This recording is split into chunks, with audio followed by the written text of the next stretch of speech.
आज जन्माष्टमी भगवान श्रीकृष्णेर जन्मतिथि पालन करबेन भक्तरा। दापर जुगेर शेष दिके महापुण्यतिथिते मथुरा नगरीते अत्याचारी राजा कंसेर कारागारे बंदी देवकी और वासुदेवेर घरे जन्म नियेछिलेन परमेश्वर भगवान श्रीकृष्ण। हिंदू पुराण मते भाद्र मासेर शुक्लपक्षेर अष्टमी तिथिते भगवान श्रीकृष्ण जन्मग्रहण करें। जन्माष्टमी उपलक्षे नाच गान सह विभिन्न विषये चूड़ान्त प्रस्तुति छोट्ट श्रीकृष्णदेर।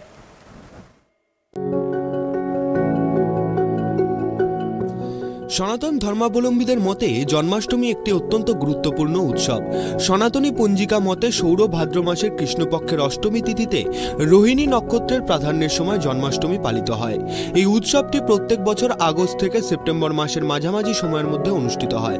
দেবকী ও বাসুদেবের সন্তান শ্রীকৃষ্ণের জন্মদিনটিকে সনাতনীরা জন্মাষ্টমী হিসেবে পালন করেন। প্রাচীন পৌরাণিক উপাখ্যান অনুযায়ী জানা যায় শ্রীকৃষ্ণের নেতৃত্বে একদল বালকের ননি চুরির ঘটনা। সেই কারণেই বিভিন্ন মিষ্টান্ন মধ্যে ক্ষীর মাখনকে কৃষ্ণের প্রধান একটি মিষ্টান্নের উপাদান হিসেবে ধরা হয়।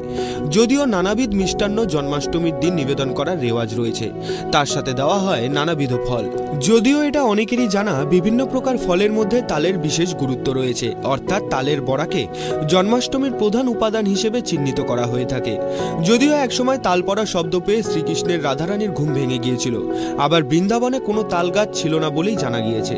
সাধারণ মানুষ শ্রীকৃষ্ণের প্রতি তাদের শ্রদ্ধা ভক্তি প্রদর্শনের উদ্দেশ্যে বিভিন্ন ধর্মীয় সঙ্গীত, ধর্মীয় যাত্রাপালা প্রভৃতি উৎসবের আয়োজন করে থাকেন। শ্রীকৃষ্ণের জন্মতিথিতে মধ্যরাতে তার মূর্তিকে স্নান করিয়ে কাপড় দিয়ে মুছিয়ে দোলনায় সাজানোর রীতি রয়েছে।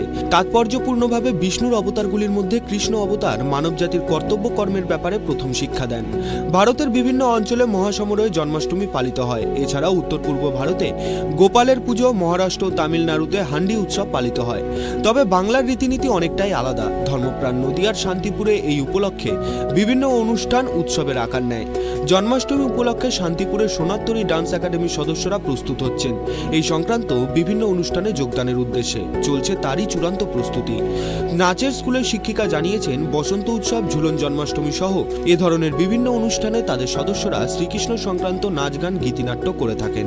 প্রত্যেকটা ফেস্টিভ্যালে আমরা এই নাচের মহড়াটা করে থাকি, যেমন বসন্ত উৎসবের আগে, যাতে করে আমাদের অনুষ্ঠানে আরও পরবর্তী টাইমে ডাকা হয়, যাতে করে এর জন্য আমরা প্রত্যেক বছর নাচের একটা মহড়া আমরা করি। তো সামনে যেহেতু জন্মাষ্টমী আসছে, ওই উপলক্ষে আমরা ছোটো ছোটো বাচ্চাদের নিয়ে আজকে এই অনুষ্ঠানটা। কতজন কৃষ্ণকে রেডি করেছেন?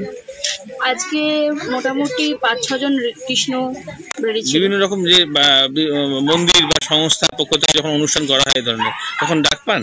অবশ্যই, আমরা জন্মাষ্টমীতেও প্রোগ্রামে আমরা অনেক সময় ডাক পাই। আর কতজন এমনি নাচের স্কুল কতজন? আমার স্টুডেন্ট এখন 100-এর কাছাকাছি। তার মধ্যে কতজন এই ধরনের প্রোগ্রামে পার্টিসিপেট করে? এখানে বিভিন্ন সময় বিভিন্ন ধরনের বাচ্চারা পার্টিসিপেট করে। যেমন এখন ছোটো ছোটো জন্মাষ্টমী বলে ছোটো ছোটো কৃষ্ণ সাজানো হয়েছে। পরবর্তীতে যাদের দোলের সময়, বসন্ত উৎসবের সময় যারা একটু তাদের থেকে সিনিয়র, তাদেরও সাজানো হয়। জন্মাষ্টমীতে পুজোর পাশাপাশি এবার নৃত্যকলার মাধ্যমে জন্মাষ্টমী উদযাপন করবেন শান্তিপুরের খুদেরা।